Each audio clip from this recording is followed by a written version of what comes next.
and co-founder of DLA Ignite.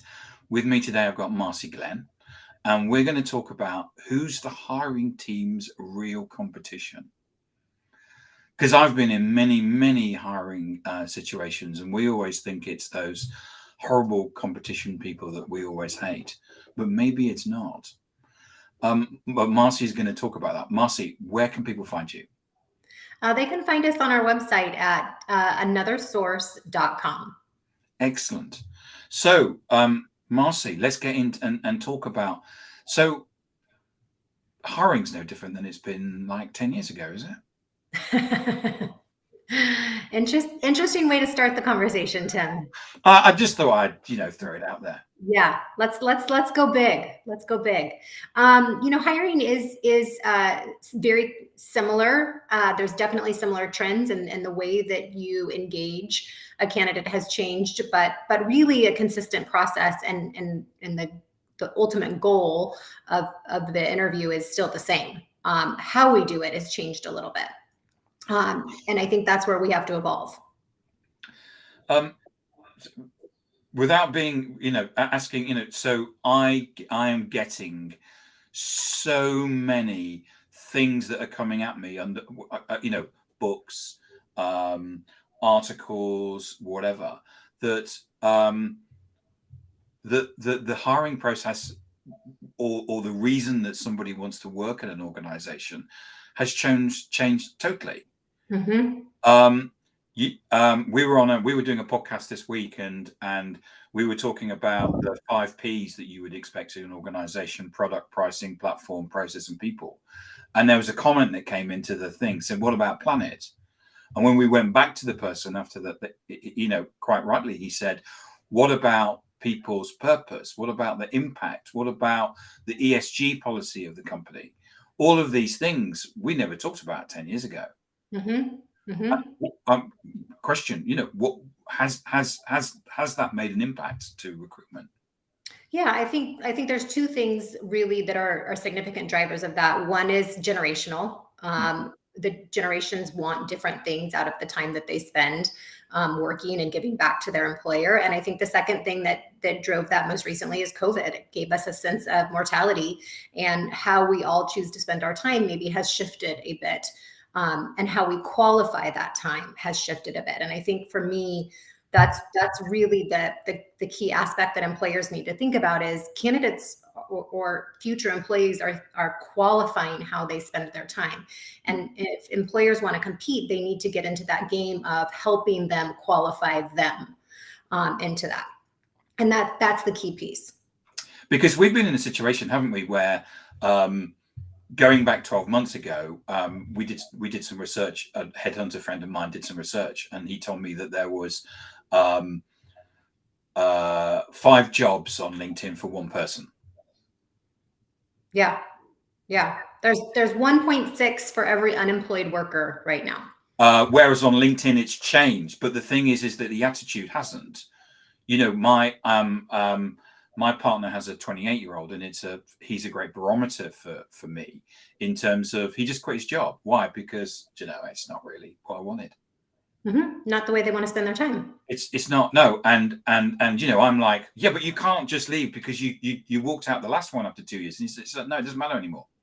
Yeah. It's I think what we talked about, the title of this, who's the hiring team's real competition. And we talk about how an employer presents themselves or shares their story with potential candidates and applicants is really critical, more critical than it's ever been. And it's not about a flashy marketing campaign. It's transparency and value driven. And also, offering things in terms of, a succession plan. A very clear process in terms of where you're going to go, what you're going to do, and not just your output, but what the employer's output is. Mm-hmm. Absolutely. And I think it's important to mention too, Tim, that as we talk about qualifying candidates, qualifying an employer, that doesn't mean that it needs to be a mission-driven organization or institution. It just means that the employer needs to be real clear on what they can offer and how they offer that, so that a candidate can qualify whether that aligns with what they're looking to get out of this next 2 to 3 to 5 year stint, if that. So what are hiring managers now competing with? I think ultimately they're competing with their own lack of engagement. And what I mean by that is, it's like, interviewing is like dating. That's an analogy that's been around for decades. But no one really enjoys dating. And it typically in the hiring process is a reactive measure for the most part. It's not something that we do regularly and consistently when we don't have an opening. And so in this idea that there's multi-generations in the interview process, they're qualifying you and they have choice now, really changes the conversation. And hiring managers and hiring teams need to get clear on what their value proposition is before they go out to market, before they put out that job posting, tell colleagues, and really before they start the interview process. So what are employees looking for? I think it really varies, Tim. Functionally, generationally, geography, it all varies. I think there's some common trends. I think people want to understand, how is my work relevant? And that's different for everyone. Number 2, am I using my gifts? Am I using my strengths? Right. And then that fills up our cups, right? If we're flexing those strengths and muscles. And, third, I think, you could have a lot of different conversations around work-life balance, compensation, team, culture. But I think the first 2 are really is my work relevant to me? And second, am I using my gifts? And when you say work-life balance, that's not just buying a table tennis table. Correct. Yeah, exactly. And that, Tim, brings up, an entire conversation of work-life balance and remote and hybrid and all of the different work opportunities that we have now. But you can't have that conversation without having an equity conversation as well across an organization. If you offer hybrid to certain employees, how does that impact employees that maybe have to be on site regularly? They're still paying for gas, they're still paying for parking, but the ones that are working remotely aren't. And is that equitable? So I think there's a lot of conversations going on, and that's why ultimately hiring managers have got to get clear on what their value proposition is before they go to market. I was having a conversation, as you do, out with dinner on Saturday nights, and someone said, "Oh yes, we're offering hybrid working for this part of the company, but of course we can't offer it to this set of people." And a number of us just like, really, like you can't just offer one thing to one person and not another. Yeah. It's an interesting, it's really a conversation that's going to go on for a while, and I don't think there's one solution to it. But if you think of it even just outside of within an organization, if you think about maybe retail workers or restaurant workers, they're still incurring the cost of commuting, the cost of gas, et cetera. Whereas I, as a professional, work 100% remotely. So now really my standard of living has increased, my outflow of expenses has decreased. So everything is great for me. But when you think about maybe hospitality or retail workers, that's not changing for them. No, I went into London yesterday for a meeting. It was the first time probably for 3 months, and I couldn't believe the cost of food. I mean, some of the things have gone up. I needed to £3, which is what, $7 or $8. Yeah. My husband and I were talking about the same thing yesterday after lunch, right? Yeah, but they have to go up in order to compensate for what employees are, the cost of employing. So we've had a question in from Evelyn, which is, any strategies you would recommend to hiring managers to share this value proposition? Good question. Thank you. Yeah, I think really it's getting clear. Let's take a financial analyst. That can go across all industries. You're hiring for a financial analyst. It's a common position across all industries. So really, what is it about this role in my organization working on my team makes this role unique? And why would someone want that? Is it the way that they collaborate? Is it the way that they're extracting data? Is it the story that they're telling with the information? Is it how they're telling the information? Is it who they're telling it to? It's not a differentiator as much as it is allowing me as a potential candidate to determine, is that work relevant to me? And am I using my gifts in doing it? And yes, Tom. I was just going to say, Tim, it's taking it one step further. How am I doing this role? What is the role doing? What's the impact this role has in the organization? Yeah, and we're getting asked a lot, certainly in the world of sales, because what we're finding is that nobody wants to go into sales anymore. And so when we ask people and say, okay, when you're in your sales role, what impact are you making on the world, or what purpose do you have? They say there isn't anything. Because the expectation from the leadership is you turn up and you start dialing or whatever it is you do, and that seems to be completely lost. Well, I think, when I look at sales, if I'm overgeneralizing, one of the reasons people go into sales is unlimited compensation, unlimited earnings. And that has to align to that person's relevancy and what they want to get out of it. And that will certainly narrow the pool. It always has, right? Sales seems very sexy and attractive at the outgate, but once you get in and start dialing all day long, it really isn't for everyone. So I think it goes back again to, is it relevant to me? Can I hit the end goal that I'm looking for? And most of the time that's compensation when it comes to sales. Dorothy Mashburn has come up with a great comment, question. Realistic, Wall Street rewards short-term gains. Yes. So the leaders who deliver results are revered. How do you incentivize executives to think long-term health of the organization? Great question. I think there's two things at play here. One is the population shortage that we're just on the cusp of, that none of us have ever dealt with, that will, I think, literally force us to think differently and think about how we plan for the long term. I think the second thing is in terms of getting leadership to think long term, it's about the questions we pose to them. It's about the business case or the opportunities that we bring to them to help allow them to solve. I think we have to look at our role in the organization primarily from a people resource or a human resource area and determine, okay, if this is the data, if these are the goals of the organization, how do I get leadership on board with that? And what do I put in place and get buy-in and support for in order to solve that? And it will be, monetary resource probably like never before, just given the shortage that's about to continue to occur. Yeah, I think there's regardless of whether we're in a recession, a downturn, or whatever, I think that there's a feeling that we can immediately, it's a buyer's market and we can go and pick and choose if we want. Yeah. And I'm not actually sure. I think people are actually opting sometimes not to go into work. Mm-hmm. Right. So going back to my partner's 28-year-old, he's currently cycling around Europe because he doesn't want to go to work. And I think people are opting to do that. Right. One of the things that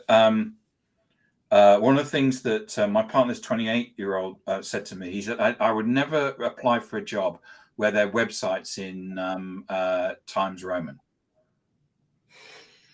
One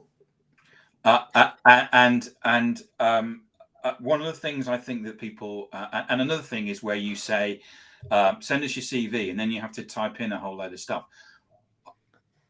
I think people's systems are getting in the way of getting and hiring people. Are they? Question. Yes, and no.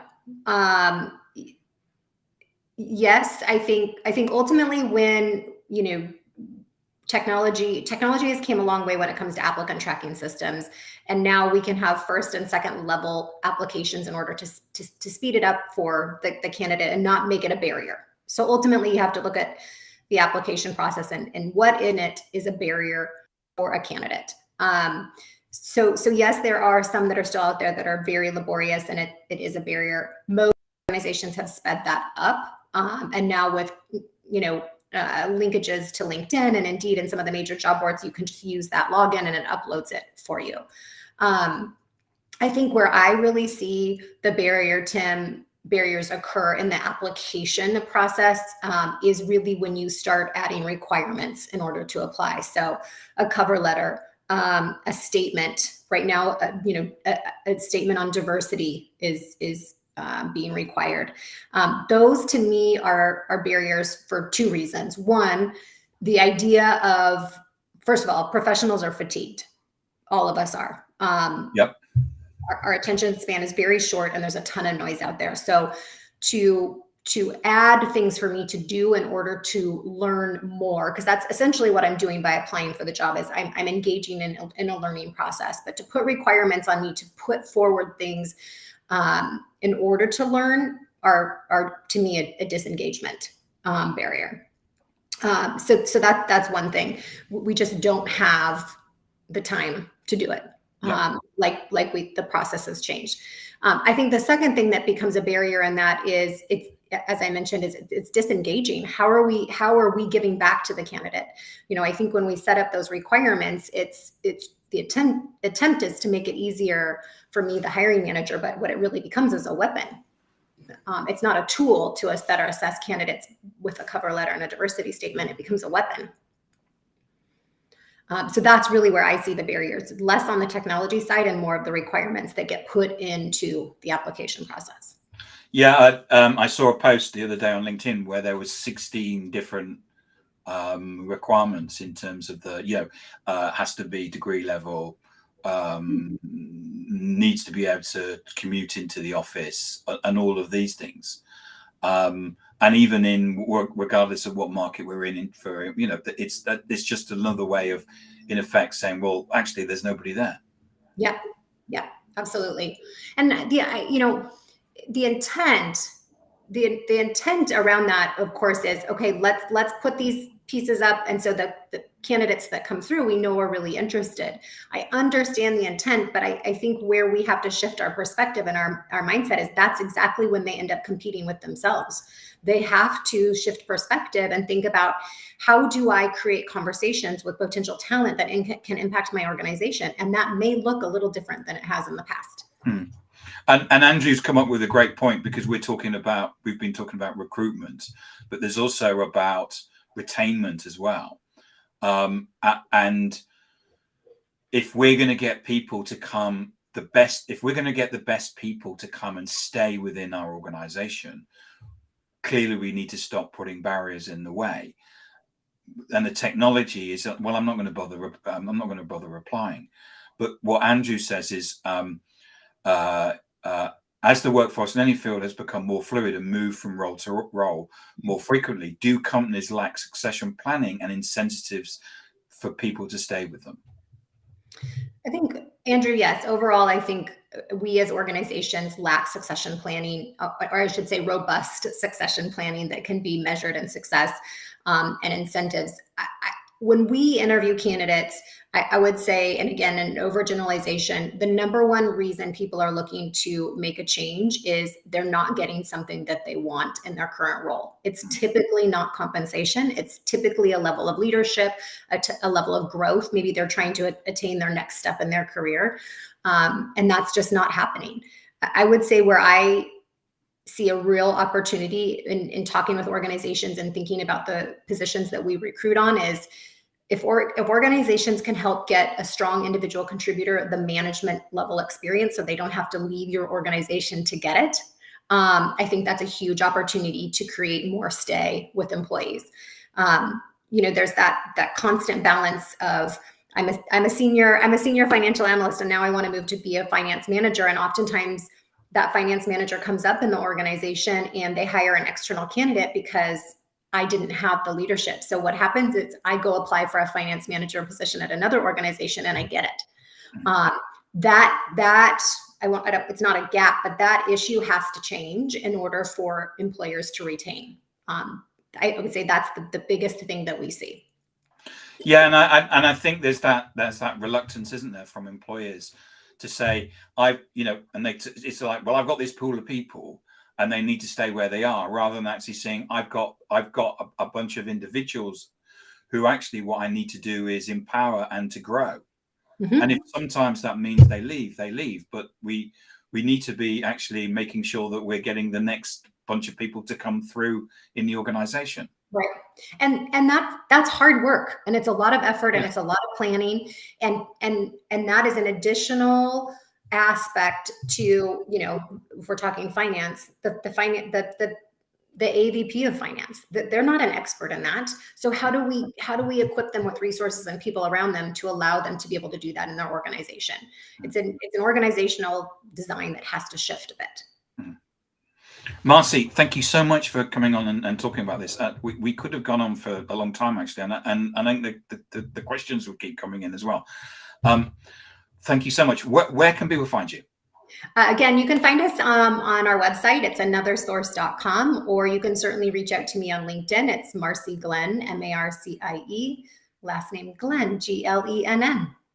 Thank you so much for coming on and sharing your insight. It's a fascinating subject, something that I think it's never. I still don't think it's not set. It's still fluid. Yeah, and agreed. Continually change. The jelly that was upset from COVID. I'm mixing my metaphors, but it's still not set, and it's still wobbly. Yep.